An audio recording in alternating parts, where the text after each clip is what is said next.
अस्सलाम वालेकुम स्टूडेंट्स। आज हमने 9th क्लास फिजिक्स में चैप्टर नंबर 4 में टॉपिक नंबर 4.6 डिस्कस करना है।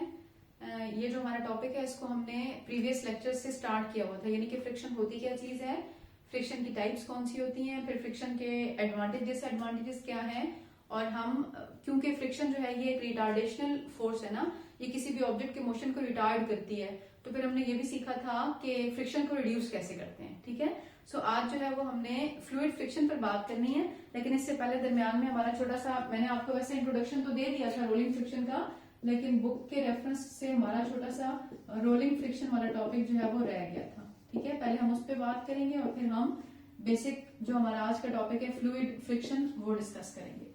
सो मैंने आपको बताया था कि जी रोलिंग फ्रिक्शन क्या होती है कि किसी भी रोल करने वाले ऑब्जेक्ट पर उसकी डायरेक्शन ऑफ मोशन से ऑपोजिट डायरेक्शन में जो फोर्स लग रही होती है उसे हम रोलिंग फ्रिक्शन का नाम देते हैं। ठीक है, जैसे मैंने आपको एक्सप्लेन किया था कि जी फॉर एग्जांपल हमारे पास यूं एक सरफेस है इस तरह से, ठीक है, और इस सरफेस के ऊपर जो है वो एक बॉल है और वो रोल करती हुई नीचे आ रही है। ठीक है, तो हम कहते हैं कि आगे की डायरेक्शन में इस पर कोई फोर्स लग रही है, या ये जो है ये इसकी डायरेक्शन ऑफ मोशन है, डायरेक्शन ऑफ मोशन है, और डायरेक्शन ऑफ मोशन से ऑपोजिट डायरेक्शन में जो हम इस पर जो फोर्स लग रही होती है उसको हम रोलिंग फ्रिक्शन या रोलिंग फोर्स ऑफ फ्रिक्शन का नाम दे रहे होते हैं। ठीक है, इसके लिए बेस्ट एग्जांपल को आपको, और फिर हमने ये भी सीखा था, एग्जांपल से पहले मैं आपको बता दूं, हमने ये भी सीखा था कि जी जो रोलिंग फ्रिक्शन है ना वो मैग्नीट्यूड में स्मॉलर होती है than sliding friction.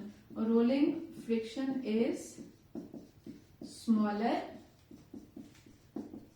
Then sliding friction. ठीक है, रोलिंग फ्रिक्शन जो है वो स्लाइडिंग फ्रिक्शन से हमेशा स्मॉलर होती है, तो वो फिर आपकी बुक में आपको एक एग्जांपल दे रहा है।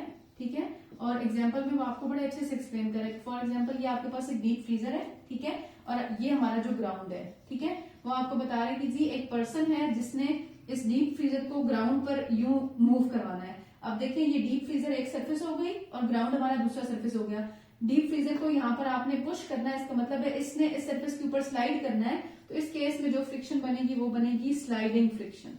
ठीक है, और फिर दूसरे पार्ट में वो आपको कह रहा है कि यही डीप फ्रीजर है और इसके नीचे जो है वो आपने व्हील्स अटैच करनी है, और अब आपने इसको जो है वो ग्राउंड पर रोटेट करना है, तो वो आपको बता रहा है कि अब जो पर्सन है वो इसको इजीली ग्राउंड पर मूव करवा रहा है। क्यों? क्योंकि यहाँ पर जो फ्रिक्शन लग रही है वो कौन सी फ्रिक्शन है, वो है हमारे पास रोलिंग फ्रिक्शन। और हमने ऑलरेडी डिस्कस किया हुआ है कि रोलिंग फ्रिक्शन का मैग्नीट्यूड जो है वो स्लाइडिंग फ्रिक्शन से स्मॉलर होता है। कितना?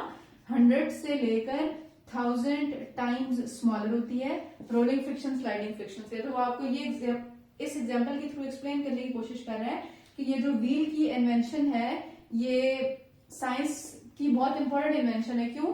बिकॉज व्हील की इजाद के बाद बहुत सारी चीजों को मूव करना या बहुत ज्यादा काम या बहुत सारे और काम परफॉर्म करना वो काफी इंसान के लिए काफी आसान हो गया है। ठीक है, अगर आप अपनी बुक में देखेंगे स्टूडेंट्स तो वो आपको फिगर नंबर 4.18 में बता रहा है कि पहले जो है वो डीप फ्रीजर को मूव करना मुश्किल है, लेकिन जब आपने उसके नीचे व्हील अटैच कर दी है तो अब जो है वो पर्सन इजीली डीप फ्रीजर को मूव करने के काबिल हो गया है। और फिर आप ऊपर वाले पैराग्राफ में देखें तो लिखा हुआ है rolling friction is much smaller even by 2 or 3 orders of magnitude than static और स्लाइडिंग फ्रिक्शन। तो 2 और 3 ऑर्डर का मतलब क्या होता है? 2 ऑर्डर है कि 1 के साथ 2 0, 3 ऑर्डर्स है 1 के साथ 3 0, तो मतलब 2 ऑर्डर 100 हो गया और 3 ऑर्डर 1000 हो गया। तो रोलिंग फ्रिक्शन जो है वो स्लाइडिंग फ्रिक्शन से 100 से लेकर 1000 टाइम्स स्मॉलर होती है। फिर देखिए हमारे पास डायग्राम से नीचे लिखा हुआ है कि this is the reason why discovery of the wheel has been made a major milestone in the human history. It is the rolling friction that help a heavy deep freezer with wheels to easily move as shown in the figure। कि ये rolling friction है जो easily move करने की मतलब help कर रही होती है। डीप फ्रीजर वाली एग्जांपल कोई उसने आपको कोट करके बताया हुआ है। ठीक है, नेक्स्ट जो है वो हमारे पास फ्लूइड फ्रिक्शन के बारे में हमें एक्सप्लेन कर रहा है। और मैंने भी आपको थोड़ी देर पहले बताया था ना कि हमने साइंस में इससे पहले, फिजिक्स से पहले हमने 8th क्लास तक साइंस का सब्जेक्ट पढ़ा होता है ना, उसमें हमने मैटर की डिफरेंट स्टेट्स पढ़ी होती है ना। उसमें हमने मैटर की स्टेट में पढ़ा होता है सॉलिड, उसमें हमने पढ़ा होता है लिक्विड, और उसमें हमने पढ़ा होता है गैस। ठीक है, ये जो लिक्विड और गैस है ना स्टूडेंट्स, इनको हम फ्लूइड्स कह रहे होते हैं। लिक्विड और गैस दोनों को हम फ्लूइड्स कहते हैं। और फिर कौन से फ्लूइड, तो वो फिर एक अलग बात आ जाती है कि हाईली विस्कस फ्लूइड कौन से हैं और लेस विस्कस फ्लूइड कौन से हैं। विस्कोसिटी की बुनियाद पर हम जो है वो डिवाइड कर लेते हैं कि कोई अच्छा फ्लूइड है या कोई कम मतलब जो कम विस्कोसिटी वाला फ्लूइड होता है उसको हम बहुत अच्छा फ्लूइड नहीं कंसिडर कर रहे होते। सो फ्लूइड फ्रिक्शन क्या है कि अभी से पहले हमने जो प्रीवियस जो भी लेक्चर्स थे उसमें हम ये डिस्कस कर रहे थे ना, कोई भी सॉलिड है यानी कि दो ब्लॉक्स हैं या कोई सरफेस है उसके ऊपर आप बॉल मूव कर रहे हैं, यानी कि हम मैटर की सॉलिड स्टेट में फ्रिक्शन को डिस्कस कर रहे थे। और फिर मैंने वहां पर आपको बताया था ना कि अगर जो है वो आपके पास कोई भी ऑब्जेक्ट है वो लिक्विड में मूव कर रहा होता है यानी कि वाटर में मूव कर रहा होता है, तो फिर उसको अपनी डायरेक्शन ऑफ मोशन से ऑपोजिट डायरेक्शन में जो फोर्स लगती है उसको हम अपथ्रस्ट फोर्स कहते हैं, ठीक है। और अपथ्रस्ट फोर्स भी एक रिटार्डेशनल फोर्स है। अगर हम लिक्विड में बात करें ना तो फिर हम थ्रस्ट फोर्स का जिक्र करते हैं, ये भी एक अपोजिंग या रिटार्डेशनल फोर्स है। लेकिन अगर हम गैसेस में बात करें तो फिर यहाँ पे हम ड्रैग फोर्स का नाम लेते हैं, और ड्रैग फोर्स भी जो है वो एक अपोजिंग या रिटार्डेशनल फोर्स है हमारे पास, ठीक है। सो आज के लेक्चर में हमें ये बता रहे कि जी फ्लूइड्स जो है वो बहुत सारे छोटे छोटे मॉलिक्यूल से मिलकर बने होते हैं। अगर हम सॉलिड्स में देखें, सॉरी फ्लूइड नहीं, कोई भी चीज है दुनिया में, कोई भी चीज है वो बहुत सारे छोटे छोटे पार्टिकल्स से मिलकर बनी होती है। तो वो हमें बता रहे हैं कि अगर हम सॉलिड को देखें ना तो सॉलिड के अंदर जो छोटे छोटे मॉलिक्यूल्स हैं या जो पार्टिकल्स हैं ये आपस में क्लोजली पैक्ड होते हैं, ठीक है। और जब ये आपस में क्लोजली पैक्ड होते हैं तो फिर इनके दरमियान में बहुत ज्यादा फोर्स ऑफ अट्रैक्शन पाई जाती है। लेकिन अगर इसी मुकाबले में आप लिक्विड में देखें तो लिक्विड के अंदर या गैसेस के अंदर जो मॉलिक्यूल्स होते हैं ना, छोटे छोटे जो मॉलिक्यूल्स होते हैं जिनसे मिलकर लिक्विड या गैस बनता है, दे आर फार अपार्ट, और इनके फार अपार्ट होने के नतीजे में इनके अंदर जो अट्रैक्टिव फोर्सेस होती हैं या अट्रैक्टिव फोर्सेस कहें आप या इंटरमॉलिक्यूलर फोर्सेस कहें, इंटरमॉलिक्यूलर फोर्सेस कहें, वो लेस होती हैं सॉलिड्स के मुकाबले में। ठीक हो गया, ये बात आपको एक्सप्लेन कर रहा है। तो जब भी हम किसी भी फ्लूइड की बात करते हैं तो फ्लूइड के अंदर चूंकि इंटरमॉलिक्यूलर फोर्सेस सॉलिड्स के मुकाबले में कम होती हैं, तो जब भी कोई फ्लूइड पार्टिकल मूव कर रहा होगा, जब भी किसी फ्लूइड के अंदर कोई भी ऑब्जेक्ट मूव कर रहा होगा तो मूव करने वाले ऑब्जेक्ट को अपनी मोशन की डायरेक्शन से ऑपोजिट डायरेक्शन में जो फोर्स फेस करनी पड़ेगी उसको हम फ्लूइड फ्रिक्शन कहते हैं, ठीक है। और अब अगर वो फ्लूइड फ्रिक्शन लिक्विड में होगी तो फिर हम उसे थ्रस्ट फोर्स कहते हैं, और अगर वो गैस में होगी तो फिर हम उसे ड्रैग फोर्स का नाम दे रहे होते हैं, ठीक है। अब अगर आप अपनी बुक में देखें तो वो कह रहे हैं कि जी a fluid is a collection of molecules that are held together by weak cohesive forces. आप वीक कोहेसिव फोर्सेस कहें, वीक इंटरमॉलिक्यूलर फोर्सेस कहें, बात एक ही जैसी है। And the forces exerted by the wall of container, both liquid and gases are the fluid as they can flow and can exert force on the wall of container। तो मतलब liquid और gases दोनों को हम fluids कह रहे होते हैं। When an object moves through the fluid exert a retardational force that tend to reduce the speed of the object। कि जब भी कोई ऑब्जेक्ट जो है वो मूव करता है किसी भी फ्लूइड में तो फ्लूइड उसके ऊपर एक रिटार्डेशनल फोर्स एक्सर्ट कर रहा होता है। The moving body exert a force on the fluid to push it out of the way. By Newton third law the fluid pushes back on the body with an equal and opposite force। This retardation force experienced by an object moving through the fluid is called drag force, which is the result of fluid friction। कि ये जो drag force होती है ना ये result है किस चीज का, फ्लूइड फ्रिक्शन का, ठीक है। और फिर इस पैराग्राफ में उसने आपको क्या एक्सप्लेन किया कि फॉर एग्जांपल हमारे पास बहुत ज्यादा पानी है, ठीक है, और इस पानी में जो है वो एक कश्ती मूव कर रही है। तो वो आपको ये कहता है कि जब भी कश्ती या शिप या जो भी आप बात कर लें, जो भी इसमें मूव कर रही है तो जैसे ही वो आगे की डायरेक्शन में मूव कर रही होगी ना तो वो एक फोर्स लगाती है जिसके जरिए से अपने रास्ते में आने वाले पानी को वो पुश कर रही होती है कि वो उसके सामने से हटे, ठीक है। यानी कि आगे की डायरेक्शन में ये जो शिप है ये वाटर पर एक फोर्स लगा रही है और उस फोर्स का काम क्या है कि अपने सामने से पानी को हटाए और आगे मूव करके चलती जाए। और न्यूटन का थर्ड लॉ हमें ये कहता है ना, न्यूटन थर्ड लॉ हमें ये कहता है कि जहां पर भी एक्शन परफॉर्म हो रहा होता है उसके रिजल्ट में कोई ना कोई रिएक्शन भी होता है, ठीक है। तो वो आपसे कह रहा है कि जब ये शिप आगे मूव करने के लिए फोर्स लगा रही है कि पानी इसके रास्ते से हटे और शिप आगे मूव कर सके, तो उसी रिजल्ट में वाटर जो है ये बैकवर्ड डायरेक्शन में इसके ऊपर एक फोर्स लगाता है जिसको हम ड्रैग फोर्स का नाम दे रहे होते हैं, ठीक है। और ये जो ड्रैग फोर्स है ये रिजल्ट होती है फ्लूइड फ्रिक्शन का। इस पैराग्राफ में इसने आपको ये चीज एक्सप्लेन करके बताई है।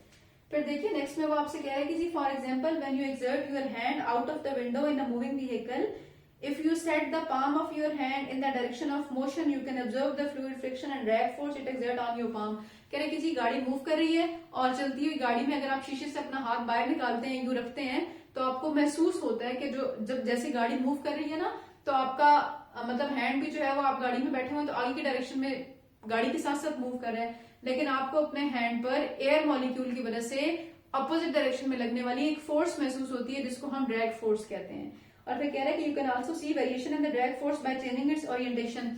और ये जो ड्रैग फोर्स है इसमें वेरिएशंस आप देख सकते हैं उसकी ओरिएंटेशन को चेंज करके। उसमें क्या है, size, shape and orientation of the body. ठीक है, साइज का मतलब क्या होता है कि आपके हाथ का कितना साइज है, मतलब ये है, बड़ा है, ये छोटा है, या सरफेस एरिया आपके हैंड का कितना है। ठीक है, शेप का मतलब क्या होता है कि जब भी हम इसका ड्रैग फोर्स का जिक्र करते हैं ना, तो फिर हमने फ्लूइड फ्लो में या फ्लूइड्स के मूव करने में दो टाइप पड़ी हुई होती हैं। एक तो होता है स्ट्रीमलाइन फ्लो और एक होता है टर्बुलेंट फ्लो। ठीक है, तो इसकी जो बेस्ट एग्जांपल है वो हमें ये अक्सर बुक्स में लिखी हुई मिलती है कि जो एरोप्लेन्स हैं उनका अगर आप सामने देखें ना फ्रंट, तो उनका फ्रंट जो है वो बहुत एक नोक वाली शेप उनकी बनी हुई होती है। क्यों? ताकि जब एरोप्लेन एयर में मूव कर रहा होता है, यानी कि हवा में मूव कर रहा होता है, तो उसका जो ऑब्जेक्ट, वो जो एरोप्लेन की स्ट्रीमलाइन शेप है, वो हेल्प करती है कि वो अपने रास्ते में आने वाली एयर मॉलिक्यूल्स को आगे से हटाए और आगे मूव करके चला जाता रहे। ठीक है, तो यहाँ पर ये जो इसने फैक्टर्स एक्सप्लेन किए हमें शेप का मतलब ये है कि अगर कोई भी ऑब्जेक्ट है उसकी जो फ्रंट से शेप है वो स्ट्रीमलाइन शेप होगी, नैरो शेप होगी, तो फिर उस स्ट्रीमलाइन शेप का होना या नैरो शेप का होना उस ऑब्जेक्ट को मूव करने में आसानी पैदा करेगा। क्योंकि अगर ऑब्जेक्ट की स्ट्रीमलाइन शेप है तो फिर वो अपने रास्ते में आने वाली जो एयर मॉलिक्यूल्स हैं उनको हटा सकेगा और इजीली आगे मूव करके जा सकेगा। ओरिएंटेशन ऑफ द ऑब्जेक्ट पे डिपेंड करती है type and property of the fluid. Type या प्रॉपर्टी का क्या मतलब हुआ कि मैंने आपको पहले बताया था कि कोई भी फ्लूइड कितना विस्कस है, कम या ज्यादा, मतलब ये उसकी प्रॉपर्टीज या टाइप में आता है। और speed of the object relative to the motion, कि कोई भी ऑब्जेक्ट मूव करने वाला ऑब्जेक्ट है उसकी स्पीड क्या है। अभी आप लोगों के लिए 9th क्लास में तो मैं इसको बहुत ज्यादा एक्सप्लेन नहीं करूंगी, क्लास फर्स्ट ईयर में इसका प्रॉपर डिटेल में पूरा हमें ड्रैग फोर्स के बारे में बताया हुआ है। तो वहां पे लिखा हुआ है कि ड्रैग फोर्स का फार्मूला होता है 6 पाई ईटा आर वी टी। ठीक है, इसका मतलब है आर जो है वो रेडियस पे डिपेंड कर रही है ड्रैग फोर्स, वी टी यानी कि वेलोसिटी, वी के साथ छोटा सा टी क्यों लिखा है, टर्मिनल वेलोसिटी, और ये जो है ये कोफिशिएंट ऑफ विस्कोसिटी होता है, कोफिशिएंट ऑफ विस्कोसिटी होता है। ठीक है, आपकी बुक में जस्ट ड्रैग फोर्स का नाम लिखा हुआ है, तो मैंने आपको फार्मूला बता दिया। मजीद अगर कोई डिटेल में पढ़ना चाहता है या डिटेल में ड्रैग फोर्स के बारे में देखना चाहते हैं तो आप क्लास फर्स्ट ईयर के आई गेस चैप्टर नंबर 6 है या 7 है, आई गेस 6 ही है, 7 नहीं है, आप वहां पर जाकर देखें तो आपको ये बड़े डिटेल में ड्रैग फोर्स के बारे में, फिर जो मैंने आपको स्ट्रीमलाइन या टर्बुलेंट फ्लो बताया है उनके बारे में बड़े डिटेल में डिस्कशन वहां पर मैंने की हुई है, आप उस लेक्चर को देख सकते हैं। फिर नेक्स्ट पैराग्राफ में से यहाँ पर जो है वो डिफरेंट शॉर्ट क्वेश्चन बन सकते हैं, यानी कि ये जो ड्रैग फोर्स का कॉन्सेप्ट है इसको यूज करके वो कह रहे हैं कि जो स्काई डाइवर्स हैं या स्विमर्स हैं वो ड्रैग फोर्स के, क्योंकि बहुत सारे फैक्टर्स पे डिपेंड कर रही होती है ना, तो अपनी साइज या ओरिएंटेशन को चेंज करके इजीली जो है वो मूव कर सकते हैं। यहाँ पर देखें तो लिखा हुआ है sky divers and swimmers change their effective size and orientation by bending, twisting and stretching their body part. This allow them to manipulate drag and thereby allowing them to control speed and direction of motion। कि मतलब जो swimmers हैं, sky divers हैं, ये अपनी size को, shape को या ओरिएंटेशन को चेंज करके ड्रैग फोर्स को ओवरकम करते हैं और इजीली मूव कर सकते हैं। फिर लिखा हुआ है कि जी during free fall the object does not speed up indefinitely, the speed of the falling object initially increases because of the weight but as the speed increases drag force also increases. तो वो हमें क्या बता रहे हैं कि जी drag force को फ्री फॉल ऑब्जेक्ट के लिए एक्सप्लेन करके बता रहे हैं, और इसमें जो है वो बहुत बेस्ट एग्जांपल जो हम देते होते हैं वो पैराशूट की देते होते हैं। ठीक है, कि अगर कोई भी पर्सन है वो प्लेन से नीचे मूव करके आ रहा है, तो इनिशियली जैसे ही वो नीचे मूव करके आ रहा होता है ना, तो डाउनवर्ड डायरेक्शन में उसका वेट एक्ट कर रहा होता है W=mg, और अपवर्ड डायरेक्शन में जो फोर्स है वो ड्रैग फोर्स होती है। ठीक है, तो वो कह रहे हैं कि इनिशियली ऑब्जेक्ट जो आता है उसकी कुछ ना कुछ स्पीड होती है, कुछ देर के बाद उसके वेट की वजह से उसकी स्पीड बढ़ना शुरू हो जाती है। आफ्टर सम टाइम, कुछ टाइम गुजरने के बाद, आफ्टर सम टाइम, कुछ टाइम गुजरने के बाद एक टाइम ऐसा आता है जब वेट और ड्रैग फोर्स आपस में इक्वल हो जाते हैं, जब ये दोनों इक्वल हो जाते हैं तो उस वक्त हमारा जो ऑब्जेक्ट है यानी कि जो पर्सन है जिसके पास पैराशूट था वो एक कांस्टेंट वेलोसिटी के साथ मूव करता है, और वो जो कांस्टेंट वेलोसिटी के साथ मूव कर रहा होता है स्टूडेंट्स, उसको हम टर्मिनल वेलोसिटी का नाम देते हैं। ठीक है, और ये कांस्टेंट वेलोसिटी होती है और इस टाइम पर ऑब्जेक्ट के अंदर एक्सेलरेशन प्रोड्यूस नहीं होती है, एक्सेलरेशन जीरो होती है। आप दोनों बातें कह सकते हैं, प्रोड्यूस नहीं होती है जीरो, क्या मतलब है कि अगर ऑब्जेक्ट की वेलोसिटी कांस्टेंट है, चेंज नहीं हो रही, तो फिर उसमें किसी किस्म की एक्सेलरेशन तो प्रोड्यूस नहीं होगी ना। एक्सेलरेशन तो तभी प्रोड्यूस होती है जब ऑब्जेक्ट की वेलोसिटी में चेंज आता है, भले इंक्रीज कर रही हो भले डिक्रीज कर रही हो। अगर हम बुक से देखें तो वो कह रहे हैं कि जी during free fall the object does not speed up indefinitely, the speed of the free fall object initially increases because of the weight of the object, but as the speed increases drag force also increases slowly the object down, मतलब आस्ते आस्ते object नीचे आना शुरू कर देता है। A time reaches, अब यहाँ से बात बड़े गौर से सुनने वाली है, where both the weight and the drag force become equal and dynamic translational equilibrium is achieved। dynamic translational equilibrium क्या होता है? हमारा जो पिछला टॉपिक था इसी चैप्टर में उसमें हमने पढ़ा था डायनेमिक ट्रांसलेशनल इक्विलिब्रियम। अब देखें हमें ये अपने नाम से रिप्रेजेंट कर रहा है। ट्रांसलेशनल है इसका मतलब है ऑब्जेक्ट जो है वो स्ट्रेट लाइन में मूव कर रहा होगा, डायनेमिक है इसका मतलब है मूविंग ऑब्जेक्ट है। तो अगर कोई भी ऑब्जेक्ट है मूव कर रहा है, ठीक है, मूविंग ऑब्जेक्ट है, स्टैटिक होता है रेस्ट पर और डायनामिक होता है मूविंग ऑब्जेक्ट है। ट्रांसलेशनल का क्या मतलब हुआ? स्ट्रेट लाइन में मूव करने वाला, स्ट्रेट लाइन में मूव करने वाला ऑब्जेक्ट है। तो उस वक्त अगर कोई ऑब्जेक्ट कांस्टेंट वेलोसिटी से स्ट्रेट लाइन में मूव कर रहा होता है तो फिर हम उसे कहते हैं कि ये ऑब्जेक्ट की डायनामिक ट्रांसलेशनल इक्विलिब्रियम की स्टेट को अचीव कर लिया गया है। फिर कह रहे हैं कि जी the object has now attained its maximum velocity termed as terminal velocity. At terminal speed, the diverse acceleration is zero. In other words, speed remains constant। मतलब इस टाइम पे acceleration जीरो होती है, speed constant रहती है। मैंने आपको बता दिया कि जब constant speed है तो फिर acceleration तो produce होने से रहेगी ना। इसी चीज को उसने proper definition में लिखा हुआ है कि जी the constant maximum velocity that is attained and maintained by an object while falling through air is called terminal velocity। proper definition आपने याद कर लेनी है, ठीक है।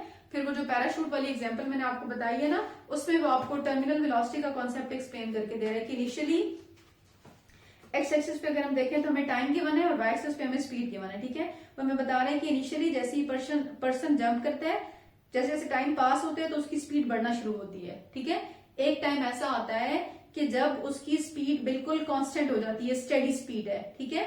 और वो तब है जब आपका जो पर्सन नीचे आ रहा होता है वो पैराशूट ओपन करता है, उस कांस्टेंट स्पीड को हम टर्मिनल स्पीड कहते हैं, ठीक है। और जैसे ही पर्सन जो है वो पैराशूट ओपन करता है फिर वो नीचे की डायरेक्शन में मूव करना शुरू करता है, लेकिन डीसेलरेट करता है। डीसेलरेट करने का मतलब क्या होता है कि अब उसकी वेलोसिटी पहले के मुकाबले में कम होना शुरू हो गई है, और फिर थोड़ा सा नीचे आने के बाद एक टाइम ऐसा आता है कि वो एक कांस्टेंट वेलोसिटी के साथ मूव करता है जिसको हम टर्मिनल वेलोसिटी कहते हैं, और आफ्टर सम टाइम वो सेफली जमीन पर लैंड कर लेता है। यानी कि जब जो पैराशूट ओपन करने के बाद सेकेंड टाइम जब वो टर्मिनल वेलोसिटी अचीव करता है तो उसके कुछ देर के बाद जो है वो ग्राउंड पर सेफली लैंड कर जाता है। तो ये उसने आपको एक ग्राफ की मदद से वो जो पूरी मूवमेंट होती है उसको एक्सप्लेन करके बताया हुआ है। यहां से आपके पास ये वाला शॉर्ट क्वेश्चन भी बन सकता है कि जो पर्सन प्लेन से नीचे मूव करके आ रहा है तो वो कितनी बार टर्मिनल वेलोसिटी अचीव करता है और कब कब करता है और कैसे करता है। तो कितनी बार का मतलब हुआ कि 2 बार करता है। कब करता है कि पहली बार जब पैराशूट ओपन होता है तब, और दूसरी बार पैराशूट ओपन करने के बाद उसकी वेलोसिटी कम होती है, और कम होने के बाद फिर पहले के मुकाबले में जो कम वेलोसिटी है उस वेलोसिटी में वो एक कांस्टेंट वेलोसिटी से मूव कर रहा होता है। तो वो जो कांस्टेंट वेलोसिटी पैराशूट ओपन करने के बाद सेकेंड टाइम आती है उसको हम टर्मिनल वेलोसिटी 2 कह रहे होते हैं, ठीक है। और वो क्यों कितनी बार, तो 2 बार। कब कब वो भी हमने एक्सप्लेन कर दिया, और कैसे, तो उसका आंसर ये होता है कि जब वेट और ड्रैग फोर्स आपस में इक्वल हो जाते हैं तो फिर एक कांस्टेंट वेलोसिटी अचीव होती है जिसको हम टर्मिनल वेलोसिटी कहते हैं। और इस टाइम पर वेलोसिटी चूंकि कांस्टेंट है तो फिर ऑब्जेक्ट में किसी किस्म की एक्सेलरेशन प्रोड्यूस नहीं हो रही होती है, ठीक है। नेक्स्ट जो है वो हमारा इसी फ्रिक्शन वाले का लास्ट सब टॉपिक है जिसमें उसने फ्रिक्शनल डेसिपेशन की बात की है। डेसिपेशन का मतलब ये हुआ कि एनर्जी लॉसेज या एनर्जी में जो कमी आती है उसको हम डेसिपेशन कहते हैं। तो वो कह रहे हैं कि जी dissipative forces decrease the mechanical energy in the system, कि जो डेसिपेटिव फोर्सेस होती हैं वो सिस्टम की मैकेनिकल एनर्जी को रिड्यूस कर देती है, ठीक है। और मैकेनिकल एनर्जी में हमारे पास बेसिक दो फॉर्म्स ऑफ एनर्जी आती हैं, काइनेटिक और पोटेंशियल एनर्जी की कॉम्बिनेशन को हम मैकेनिकल एनर्जी कहते हैं, ठीक है। फिर कह रहे हैं कि जी dissipative forces acting on an object always oppose the motion of an object, तो डेसिपेटिव फोर्सेस जो होती है वो हमेशा ऑब्जेक्ट के मोशन को अपोज करती हैं। For example, in case of skydivers, when the parachute open, some energy is dissipated into the air, thereby increasing its temperature. तो जैसे ही पैराशूट ओपन होता है तो एयर पार्टिकल्स को एनर्जी मिलती है, और एनर्जी मिलने की वजह से जो पैराशूट के करीब करीब एयर पार्टिकल्स होते हैं उनका टेम्परेचर बढ़ जाता है, ठीक है। जब भी आप किसी भी चीज को एनर्जी प्रोवाइड करते हैं ना, तो एनर्जी देने के नतीजे में उसका टेम्परेचर ऑटोमेटिकली बढ़ जाता है। जैसे इसकी बहुत अच्छी एग्जाम्पल ये होती है कि सर्दियों में अगर हमारे हाथ बहुत ठंडे हैं तो हम हैंड्स को एक दूसरे के साथ रब करना शुरू कर देते हैं, ठीक है। और हम जैसे ही हैंड्स को एक दूसरे के साथ रब करना शुरू कर देते हैं तो कुछ देर के बाद आपको महसूस होता है कि आपके हाथ जो है वो हल्का हल्का गर्म होना शुरू हो गए, यानी कि आपके हैंड्स में मौजूद जो मस्कुलर एनर्जी थी उसको आपने कन्वर्ट कर दिया है हीट एनर्जी के अंदर। फिर वो हमें बता रहा है कि जी the sky diver safely depends on air resistance as a dissipative force, तो मतलब स्काई डाइवर जो है वो एयर रेजिस्टेंस को डेसिपेटिव फोर्स के तौर पर ले रहे होते हैं। फिर कह रहा है कि जी in winter when we rub our hands together we feel the sensation of warm, it is because friction causes the increase in the temperature on our hand which make our hand warm, तो मतलब friction की वजह से हमारे हाथ जो है वो गर्म हो जाते हैं। फिर कह रहा है similarly you would have notice shooting star a small piece of rock or dust that hits earth atmosphere from the space, तो हमें पता है कि जी हमारी जो अर्थ है उसके इर्द गिर्द बहुत सारे रॉक्स या डस्ट के पार्टिकल्स भी मौजूद होते हैं ना। तो फिर शूटिंग स्टार कहें या मेटियोर के नाम से आपने देखा होता है, अक्सर हम लोग देखते हैं कि हमें आसमान पे जो है वो एक रोशनी सी देखने को मिलती है, मतलब एक छोटा सा सितारा या तारा आप कह सकते हैं होता है जो आसमान पर आपके सामने से गुजरता है तो आपको एक रोशनी देखने को मिलती है। इस्लामिक पॉइंट ऑफ व्यू से अगर हम देखें तो हमने इसको शहाब साकिब के नाम से पढ़ा होता है इस्लामिक बुक्स में, ठीक है। फिर लिखा हुआ है कि when they pass through the atmosphere meteors are heated up and they glow, तो मतलब इसका साइंटिफिक रीजन क्या होता है कि जब भी मेटियोर पास कर रहे होते हैं, मतलब सितारा घूम रहा होता है या पास कर रहा होता है, तो हमारी एटमॉस्फेयर में मौजूद एयर पार्टिकल्स है ना, वो आगे की डायरेक्शन में मूव कर रहा होता है, एयर पार्टिकल उस पर अपोजिट डायरेक्शन में फोर्स लगा रहे होते हैं, जिसकी वजह से वहां पर एक हीट प्रोड्यूस होती है और इस हीट के नतीजे में आपको एक चमक या ग्लेयर देखने को मिलता है। फिर कह रहे हैं कि जी meteor compresses air in front of it, compresses का मतलब है कि मतलब हटाता है अपने सामने से, the air heat up in turn heating the meteor, मतलब हवा जो है वो गर्म हो जाती है, उसका टेम्परेचर बढ़ जाता है और फिर वो मेटियोर यानी कि टूटे हुए तारे को भी हीट अप कर देती है। The intense heat vaporises most meteor creating what we call shooting star, तो मतलब इसके नतीजे में जो एक ग्लेयर या चमक प्रोड्यूस होता है उसको हम मेटियोर या शूटिंग स्टार कहते हैं। और उसका रीजन क्या है कि डस्ट पार्टिकल जब एयर के साथ स्ट्राइक करते हैं तो एयर मॉलिक्यूल्स की टेम्परेचर बढ़ जाता है, वो हीट अप हो जाते हैं और उसके नतीजे में वहां से आपको एक ग्लेयर या चमक देखने को मिलती है, जिस ग्लेयर या चमक को हम मेटियोर या शूटिंग स्टार का नाम देते हैं, ठीक है। यहाँ पे हमारा फ्रिक्शन वाला टॉपिक एंड हो गया। इस टॉपिक में से पेपर में बहुत सारे शॉर्ट क्वेश्चन देखने को मिलते हैं। आपसे रोलिंग फ्रिक्शन और स्लाइडिंग फ्रिक्शन के दरमियान में डिफरेंस पूछा जा सकता है। एक तो आप इन दोनों को डिफाइन कर देंगे, एक आप इन दोनों की एग्जांपल दे देंगे और एक आप बता देंगे कि स्लाइडिंग फ्रिक्शन का मैग्नीट्यूड ज्यादा होता है और रोलिंग फ्रिक्शन का मैग्नीट्यूड कम होता है, ठीक है। या स्लाइडिंग फ्रिक्शन जो है ये ज्यादा पावरफुल होती है और रोलिंग फ्रिक्शन जो है वो मैग्नीट्यूड में कम होती है। तो पेपर में 3 मार्क्स का क्वेश्चन आता है, आपके 3 मार्क्स कंप्लीट हो जाएंगे। इसके अलावा आपसे एडवांटेज डिसएडवांटेज से क्वेश्चन पूछा जा सकता है। इसके अलावा आपसे मेथड्स टू रिड्यूस फ्रिक्शन पूछे जा सकते हैं।